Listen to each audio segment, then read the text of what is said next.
Hey everybody, it's Strict9 with Strict9 GP, and welcome to another episode of my Out of the Park Baseball 19 playthrough with the Phillies. We are on episode 35, looks like, and getting close to the trading deadline of this 2036 season. Still trying to get back on track with this team after having a pretty decent run. I mean, you can see since I took over this team, I started simming in version 18 of Out of the Park Baseball. I think I started the series with Out of the Park version 18. And since that 17 season, we've made the playoffs 5 times. It's been pretty slim. I know some guys have been able to build dynasties with this game. I'm a much more conservative player, obviously, and I like the challenge. And I've kind of backed myself into a corner with this team, it feels like, because the farm system is really hosed, and we've got a new owner, who previous owner passed away last season. The new owner is intent on cutting the budget, and I'm just trying to, without having to do a full-on fire sale, I'm trying to get something competitive going, at least setting us up for the off season. And even then, one of the goals this guy has for the 2037 season is that we have a total balance of 13.5 million. And our farm team right now, or not farm team, but our fan loyalty, fan interest, market size, we are listed as small. And the loyalty is pretty good. Fan interest, could be better, but I can't control because I'm in the challenge mode. I'm not really signing into the challenge mode. I'm just using kind of the settings that the challenge mode was set up for. I'm not able to change, for instance, the ticket prices. I'm kind of limited what I can do budget wise. I mean, I'm basically dependent on whatever the owner sees fit to give me. And our player payroll right now and budget is 25th. So you can imagine, out of 30 teams, that's hard to overcome when your farm system is depleted as ours is depleted. But I did make a trade that I was reluctant to make, but I'm hoping that it's going to free up some room in the off season and for the next couple years, and give us at least some value. We'll go over that though in a little bit. I just wanted to start out, as I usually do, kind of looking at the way the rest of the league is going. We'll start with the American League, actually. So in the East, Tampa Bay and New York are kind of duking it out. Just a half game between those, but Tampa Bay having a pretty good year. Toronto was hot there for a while, but they've lost 9 of 10 to fall way down. They're 5.5 out of first right now. The Red Sox look to be playing better. They've won 7 of 10. Baltimore struggling. The White Sox are looking really good in the Central. They have the best record in the American League. And then Houston's having an easy time of it in the West. So not many really tight races there outside of the East in the American League. Let's see. I'm not seeing too many guys on this leaderboard here that I'm familiar with. So we might be starting to look at a new generation of stars starting to come through. Medina, for instance, he's been around for a while. But he's for some reason he's settling into the last few years. He just started settling into a really good player. He's a 4-star player, but putting up some kind of MVP type quality numbers at Kansas City. Kansas City is above 500 right now. I think they're close to the wild card pace. And then for pitching, Zach Owenby's looking pretty good as usual. He's kind of replaced Ian Plyler as the most dominant pitcher in the playthrough right now. He's on pace for another league-leading year in strikeouts. Almost to 2,000. He just got his 100th career win. I know that what happened to Plyler, which is something I've talked about previously, I think it's the way baseball in general is going, and the way it's trending right now in real life. I think in out of the park baseball, simming ahead these last few seasons, it's kind of felt like that trend's going further and further with starters just not picking up the innings. It's really rare, and you can see in OMB's case, this is I just think plays it out. For the first thing, look at his stamina. It's listed as 18 out of a 20 scale, but then you look at his pitching stats, and this is going with default ratings or default settings too. I didn't really change any of the player aging or any of the league settings in terms of the way the stamina and the way the bullpen usage is and those kind of things. I just went with the default that out of the park 19 came with. But you can see how he's trending is kind of what looks like the league is doing.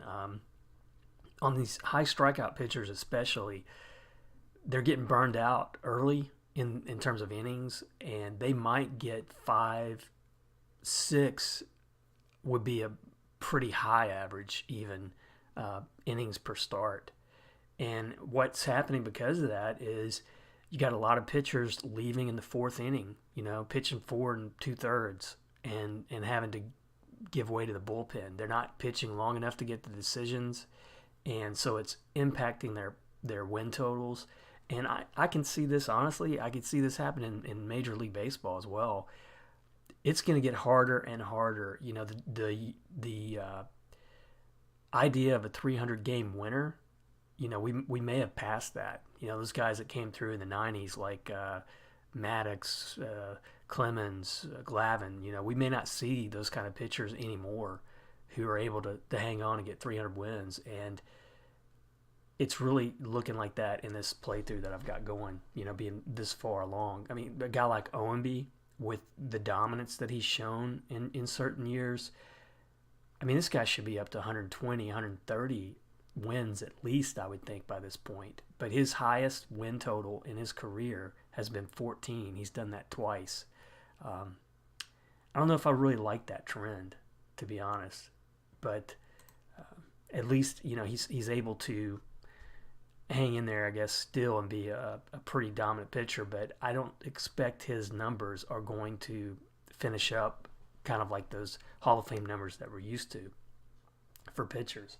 And then in the National League, in the East, we are struggling, playing four games below 500. Atlanta's just really having a great year, but Washington's getting hot. They've won 9 of 10.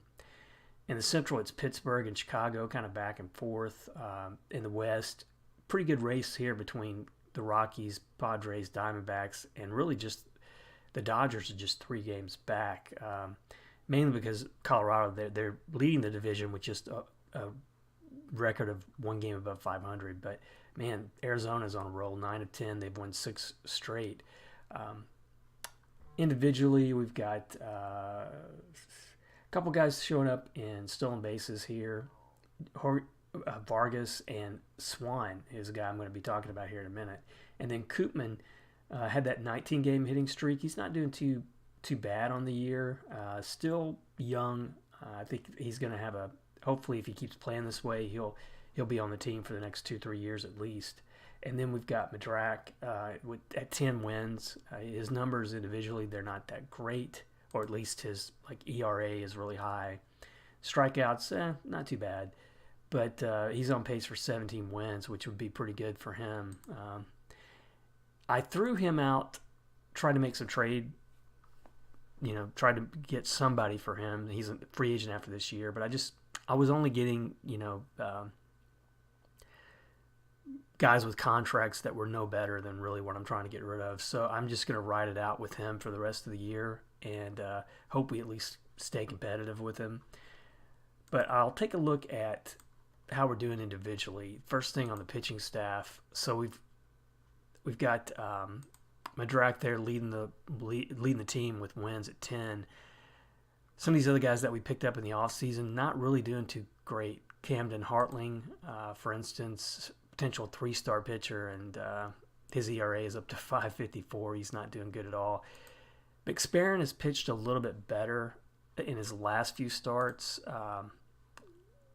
let me see, pitching splits. He had an okay June. He just didn't pick up that many decisions, but he's back struggling again in July. So this starting rotation definitely needs a rebuild. Rob LaRue finally came off the DL though, and he only in one start. He did get 5 innings, but 4 earned runs. I'm going to see how he does for the rest of the year. He's the good thing. He's still listed. Health status is okay, and he was out for a long time. And then the bullpen. I've kind of been bouncing back and forth between Mendoza and Espinal. I tried Espinal as a starter there for a while. He got, 6 starts, but in those starts, he wasn't too bad. It's just, I think he's a better pitcher right now in the bullpen, so I'm leaving him there for now. But to turn the closer duties back to Mendoza, this guy's like a 5-star pitcher right now. I get a lot of interest from other teams in the league wanting to trade for him. My scout says that he is one of the top closers in the league. So 3 years into his career here, so I should have him for another, 2-3 years. So I'm going to ride it out and see if he does turn into a really good closer. And then lineups-wise, Kwarteng is struggling a little bit coming off last year, which was a little bit of a breakout year for him at times. I don't know. I don't know if he's a long-term solution. I don't like his catcher arm. His catcher ability, though, and position rating is pretty good. Cochran, I still think this guy's going to turn out to be a good starter at first. He's just going to have to pick it up a little bit. He's still just 23, not quite 24. I'm okay with the numbers that he's putting up, though. 283 average is pretty good. Koopman having a good year. Lohman has turned cold. He's hitting 238. This was the big dilemma, and he has the biggest contract on the team right now. He's signed for at least 3 more years. He's got a player option in that last season, though. I'm hoping he kind of takes it. $18.85 million, almost $19 million. 33 years old. He'll be 34 in the offseason. I don't expect that he's going to keep the pace that he had those first 2 years with me. And matter of fact, I think he's probably starting to show signs of that already this year. But I cannot work out a trade with this guy. I just can't seem to get anybody interested enough to give me just junk in return. And so I'm going to play it out to the off season and hope I can move him then. But one guy I did trade for, and I was reluctant to trade. I didn't think it was as good a move as we needed, but I traded away Ma, who was an international free agent that I signed a few years ago. I think he's definitely the offensive top performer on this team, both in ratings and really overall his performance the previous 2 years. He was struggling a little bit this year. He was on a good pace, though, for runs batted in. But everything else, he looked like he was having a pretty decent year. But his contract, you can see, $13.5 million this year, $14.5 million next year, and he's got a player opt-out. And I just feel like he's probably going to opt out after next season. And I just want to get somebody with value. First of all, with the budget constraints our new owners put on us, this contract is on the high side, so I'm trying to free up some money, getting rid of his $13.5 million, $14.5 million next year. That is going to free up some money. But I do think that tops, we would have him for another year and a half, and then he would more than likely go. So I traded him for Mike Swan, who is a great defensive shortstop, has great defensive ratings, has great speed. He's a 3.5 star overall, and with 3.5 potential for my scout and OSA. He's got good contact from both sides of the plate, and I feel like at 25 years old, 3 years in, I'm going to get a few more years from him, probably 3 years, if not a little bit more, if I can re-sign him. If he turns out to be a good player, He hasn't done a whole lot offensively. He's off to a pretty decent start with the Cubs this year, but I feel like we're having some issues defensively. This made me or allowed me to move Koopman, who is better offensively, but much better rated defensively at second. So this allows me to move Koopman over to second and then put a true, really good defensive player at shortstop. So I'm hoping that'll help us out too in the long run. And then at outfield, Vargas having a pretty decent year, but Tipton struggling. Definitely not having the year that he had last year when he hit over 300. And then the rest of the outfield, Dusty Stern at left with Villa, who is that big free agent signing from last year. He's just been injured pretty much since I signed him. Dusty Stern has looked pretty good off the bench, but since he's been a starter, I think he's like in July, he hasn't done too bad. So I'll give him some more time. But he's just really just a one-star rated player for me and from, I think OSA likes him a little bit better. But for now, I'm going to have to go with him at left. If I look in the what I got going in AAA, I've got a couple pitchers that I could call up if I needed. Maddox Lockyer, guy, first round pick who just never panned out. But if I needed his bat in September, I could call him up. But nothing much going on, and really nothing much going on in this Luis Aguirre. I mean, he has a chance maybe of making it to the majors, but mainly just platoon or bat. But you have to go really to the A to high A before you really start seeing any good prospects. And what I've got down there, Ken Dion, I've got a good feeling about this guy. I think he's got that typical good starter makeup. You know, got 5 pitches. Several of them are rated pretty high. He's got good potential stuff, control, movement. Everything looks good on this guy. Good stamina. He's potential 3 stars overall from OSA, 2.5 from my scout. But I feel like he looked great in low A this year. You'd see 14 starts, 2.21 ERA, .81 WHIP. I called him up to high A. I'm going to probably leave him there for the rest of the year. But long term, this guy might have a chance of making it in the rotation. And my scout says he has the potential to be a 4 or 5 starter. The way this league has been going and the way my pitching staffs have been, that might even translate to a little bit higher, honestly. He might make it up to 2 or 3. But we'll see. And then a few other pitching prospects, but no real offensive prospects except Ian Norman, who is, unfortunately, he's back on the DL. And this guy's a potential 4.5 star from my scout, 5 from OSA. I'm not sure what I'm going to do with him. He's having a great year at AA. Just been on the DL a couple times. But if he's not going to be somebody that I'm going to call up and depend on, he might be some trade bait in the offseason. But we'll just see. Courtang has been decent. He's not probably going to be the offensive player that Norman is rated to be, but honestly, they're close. And if I can get something really good for Norman, I might swing it.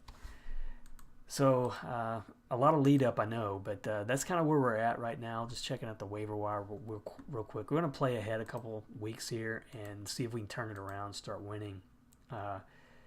Not a good start against Colorado. We lose 1-10. Colorado, who's been leading in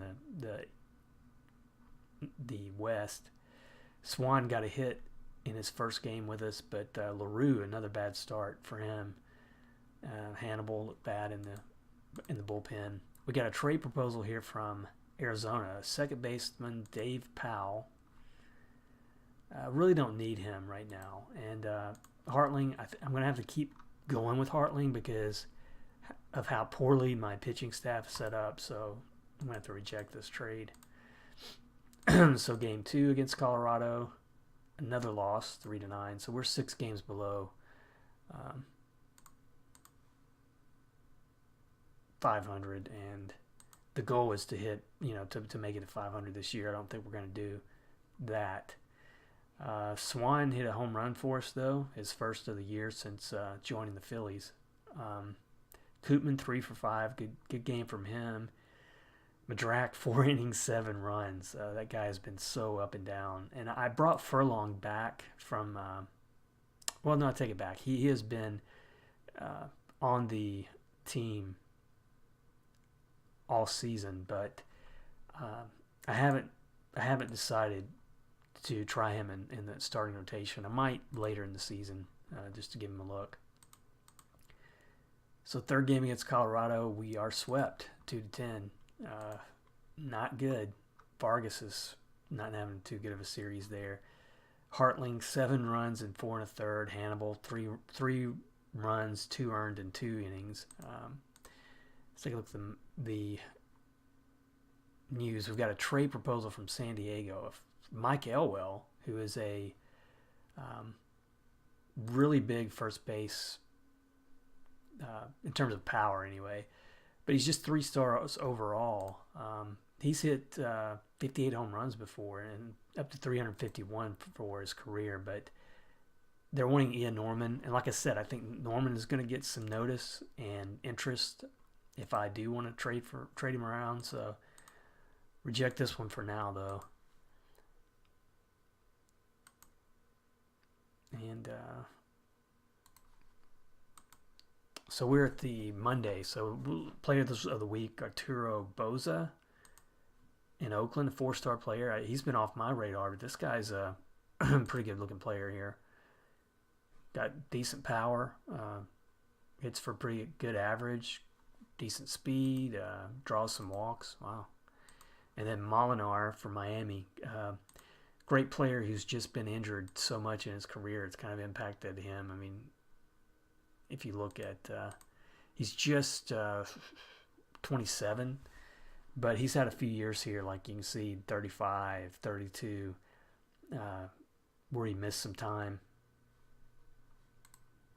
And now, power rankings, we are 26th, so we're pretty low. And that put us down to 46 and 53. We're 12.5 games back.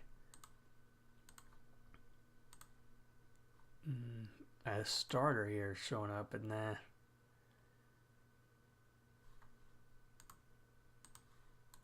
Not much going on in the waiver wire. So we're going to be up San Diego at home, but San Diego playing for trying to get back into contention there in the West. I'll put him on. Betancourt is one of those guys who is OSA anyway thinks he's one of my top prospects. I'm not sure if he's going to turn into too much. I mean, I think he's got a chance to be a bullpen guy in the future, but several years out. So we shut out 2-0 to San Diego. Offensively, couldn't get anything going. McSparron, a pretty decent game. 7 innings, just 2 earned runs, 5 Ks, no walks. But offense not good enough to do it. And we lose Joe Motes. He's not really that bad of a prospect in some respects, but he's going to be out for the rest of the year. Another trade proposal. Milwaukee would send me a good-looking starter for the most part. Great stuff at 18, but movement and control are issues for sure.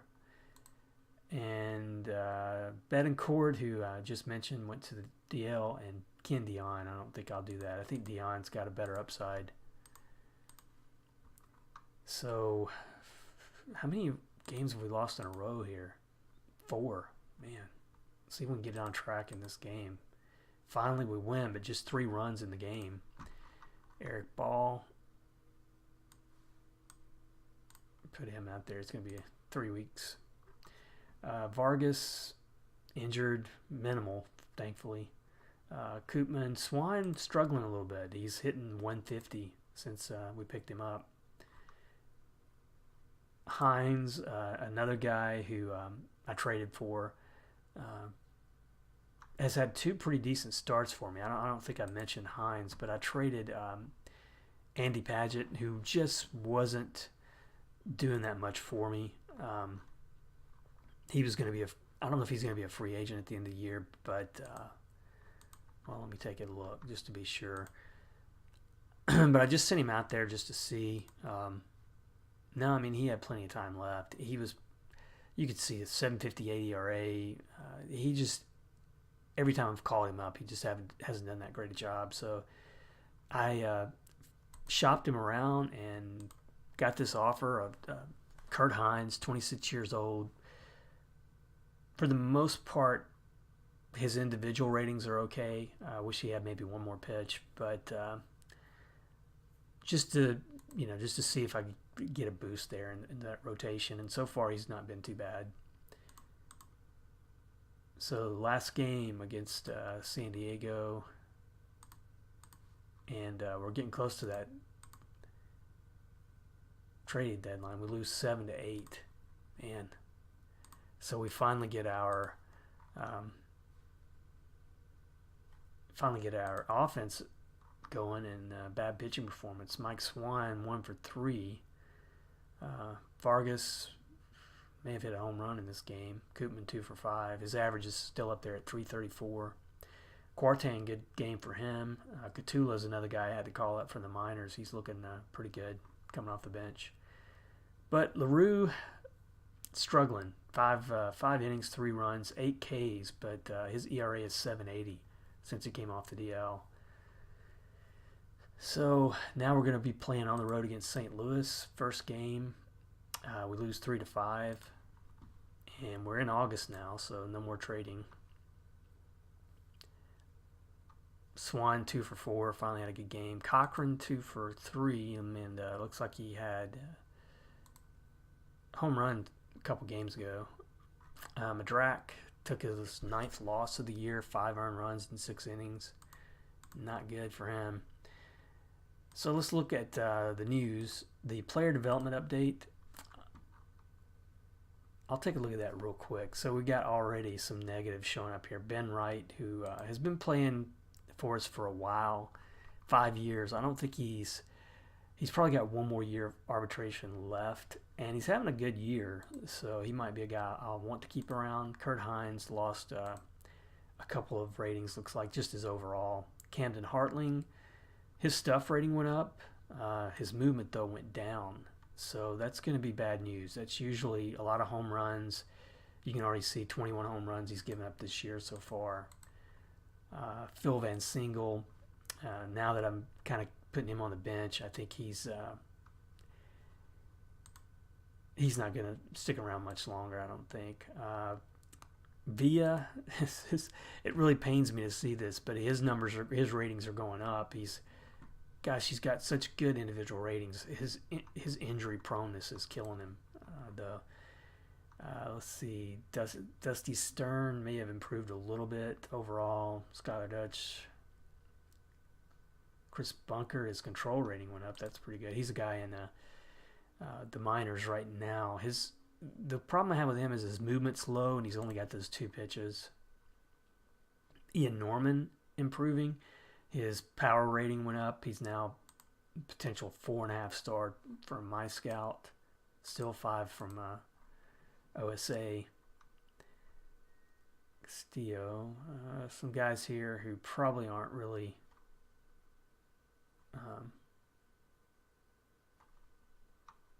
some of my better prospects. Let's see.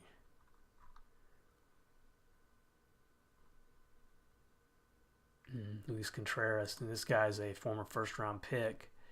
Hoping that he develops into a starter, but he's having some injury issues. He's had a good year so far in low A. Still think there's some good upside here for him, but he's looks like he's lost a couple of things. Well, his stuff rating dropped, but his potential. Well, how does that? His stuff rating dropped a little bit there.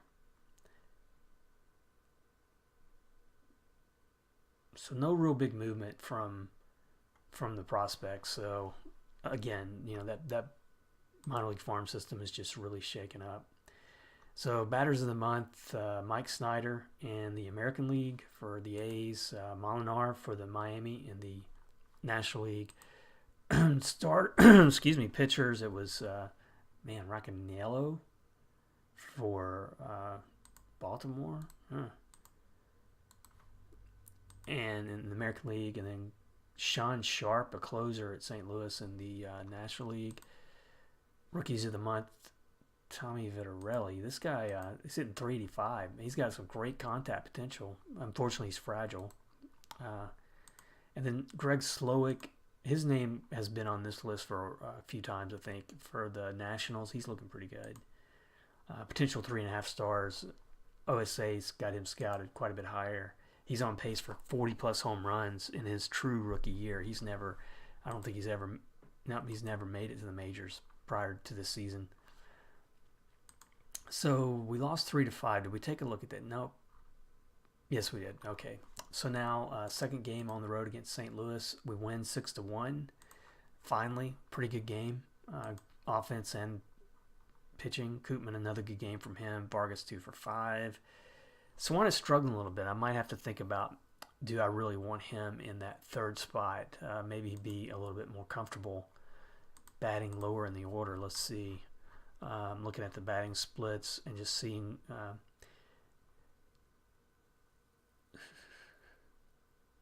he was batting leadoff. With Chicago. I'm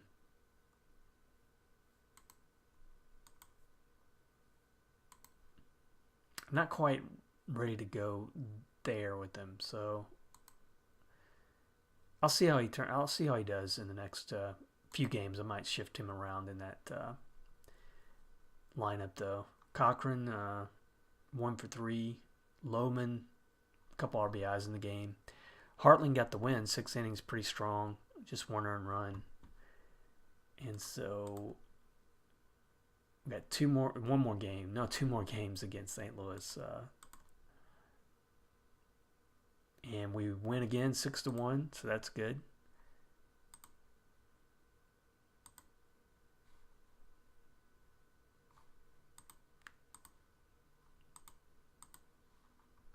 And let's see how we won this one. Swan, pretty good game here, 2 for 5, scored 2 runs. Lohman drove in a couple. And McSparran, 6 innings, strong, 1 earned run, 6 Ks, no walks. So 2 good starts in a row from him. That's good to see. And last game in the series, we win 3-1. So we won 3 of 4 on the road from St. Louis. Koopman, 3 for 4 in this game. Swan was hitless, so he's struggling a little bit there for us. And Hines, another good start from him. 7 innings, 4 hits, 1 earned run. Mendoza picked up his 12th save. So Hines, since he's come over, has been 3-0 in 3 starts, 21 innings, a .81 whip. It would be so good to see somebody like him just see his ratings really explode. So players of the week, it went to Luis Mendoza. Looks like he's a rookie in the National League for the Yankees. And then Juan Reynaga, the center fielder for the Pirates, 5-star. Easily, I think, the best offensive player in the playthrough right now. This guy's 24. He has already hit 222 home runs for his career. Pretty monster numbers he's putting up. And then for team rankings, we moved up to 22nd. So you can see the standings. We've won 3 in a row now. 6 games below 500. We started out the episode 4 games below 500. So lost a little bit of ground there. But Washington overtook Atlanta. So Atlanta stumbled. They've lost 9 of 10. Nationals 6 of 10. So they've overtaken them. And the Mets are close behind. So we could have a changing of the guard here in the National League East before it's all said and done. Let me go through. I got a couple more games here. 2 on the road against Baltimore. Let's play these out, see what happens. First one we lose 2-4. Vargas is struggling. His ERA, or batting average down to 278. Kwarteng 3 for 4 in this game. LaRue 7 innings, 4 runs, probably his best start since he's come back. We had a no hitter here from a young pitcher at Oakland, and I didn't check the waiver wire. So we got a guy bullpen. Don't really need him. Looks like they only had one strong pitch. And so game 2 against Baltimore, we lose 2-7. I was hoping we had something going there, but Madrak 10-10 now, 7 runs in 6 innings. Be good to see that guy go, to be honest. So now, do we want to finish up? Let's see if we can get this series in against Miami. 4 games at home. And first game, we win 8-7.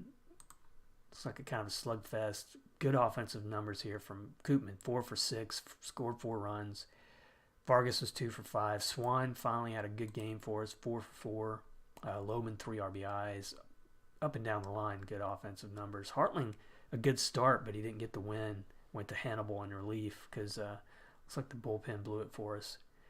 So game 2 with Miami, 2-3. Another 1-run game, but we lose. And not much offensively going on. At Sparren, though, honestly, another good outing. 6 2/3, just 2 earned runs. Mendoza lost it in the bullpen. Rocky Stromain still pitching strong. This is probably one of the best pitchers in the playthrough too so far, but he's only at 89 wins. Still some trading going on here after the deadline. So game 3 against Miami, we win big 7-1. Who was this? Mike LeBlue. Going to be on the DL for a while. 7-1. Vargas 2 for 4, scored 2. Swan, another good game, 4 for 5. Drove in a couple. His average now up to 293 for us. Kwarteng, another good game from him. And then pitching, Hines. 6 innings, just 1 earned run, 7 strikeouts. This guy is looking really sharp since he came over. 4 wins in his 4 starts. I hope he keeps going strong like that. And now last game of the series. This will be if we can win this 4-game series, and we do 7-2. So a good way to end things. We're 6 games below 500, but at least we're playing a little bit better. Vargas was 2 for 4 in this one. Kwarteng 1 for 4, drove in a couple. LaRue, good start for him. His best start since he came off the DL. He got the win, 6 1/3, just 1 earned run, 7 strikeouts. So maybe that's a good way to end this series. Maybe we're turning things around. So we're going to be playing the Dodgers next on the road. That should be a tough one. Looks like we got, man, his scouting internationally is just not good. Players of the week: Sam Benessen for the Yankees, and Uranus from the Mets in the National League. And team rankings, we're up to 18th now. So we had a pretty decent week with that series ending against Miami. We've won 6-10. Nationals are struggling now, so still going to be a good-looking race building in the East. And then Tampa Bay doing pretty good, but those top teams are struggling in that American League East. White Sox still playing good enough to be leading in the Central, but Kansas City's coming on strong. Houston doing good, but the Angels are coming on strong. They've won 8 of 10 and 7 in a row. Colorado just a half game over the Padres. Los Angeles still struggling. They're 8.5 back now. So that's how we're looking. We're in almost the middle of August. I'll go ahead and I'll probably work on personnel moves offline and see if there's any guys here I want to keep. If there's contracts up, like the hitting coach Jason Michaels, his contract's up. I'm going to try to get him to sign an extension. And I'll probably keep the bench coach too, for the most part. Those guys have got good reputations. But then I might go through the minors and see what I want to do with some of the signings there. I'd love to just um, tear up the whole, like at least AAA through high A. But I may depends on their reputation. Like the manager for Reading, I might keep him around, but we'll see. But I'll do all that offline, and then we'll come back probably with 20 games or so left in the season and see if we can bounce back enough to finish at 500 or better, and then go into the off season with a plan to put us back in the playoffs. But as always, thanks for watching, and I'll see you next episode.